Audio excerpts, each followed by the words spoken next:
There's something about being down here in the center in my office, which is the space that used to be Dad's barbershop. And I sit down here and I work and I can look around and remember all the smiles and laughter and some pretty risque conversation that made some grown men blush.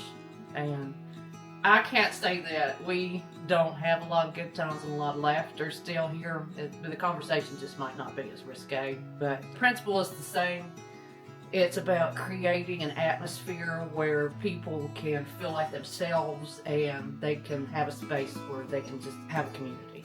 I went off and got an education and came back home, and folks look at me now and they hear I have a fancy title and they look at my position and they think I have all these degrees on the wall, and they really think I've changed from who I was. And truth is, I'm still that same girl, the one they never knew, hairy kid, who stood here watching Daddy giving haircuts in this very room.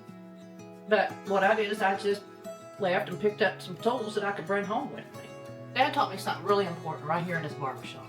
Every person that sat in his chair, whether it's the coal miner, the bank president, local school teacher, they were all just people. They were needing a haircut, and sometimes they needed a friendly ear. He'd say, Carrie, it ain't about who knows more, it's about who's willing to listen and learn.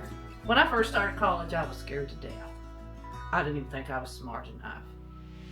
I figured, I'm a wife, I could just let my husband do it, I'll be fine. And then one day something changed and I started class, and classes were hard. I had no idea I had dyslexia and ADHD, but I just kept on.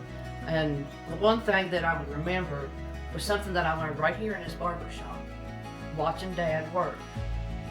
He might not have had a fancy education that he completed, but he knew how to get things done. He knew how to read people, how to solve problems, how to make things work when there was nothing to work with. That's intelligence too. It's just wearing different clothes. Hell, just Google West Virginia economy, 1985, and right there you'll see we lost 1/3 of our manufacturing jobs in this state. 30% in 1985. But a lot of you all don't need to look that up, do you? Because you lived it, didn't you? People talk about how complicated economics is, and sure, there's truth in that. But Dad's customers knew exactly what was happening. They might not have used terms like economic displacement, but they knew when something wasn't adding up. They'd sit there in that chair and break it down in ways that no one ever could. So that's why Mother Kid is here to talk with y'all. It's going to take the knowledge that we've already got, give us some tools to help us understand what's really going on, not because we need to change who we are, but because sometimes you need a different wrench because it's a different bolt. My dad used to use a cane in his later years, not because he was weak, or because that was, but because sometimes you need a little extra support to keep standing strong.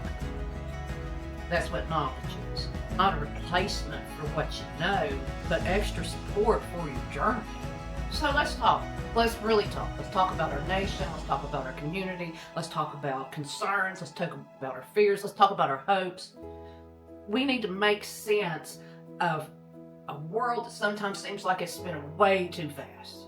I might just have some new tools in my toolbox now, but I'm just Troy Kid's daughter.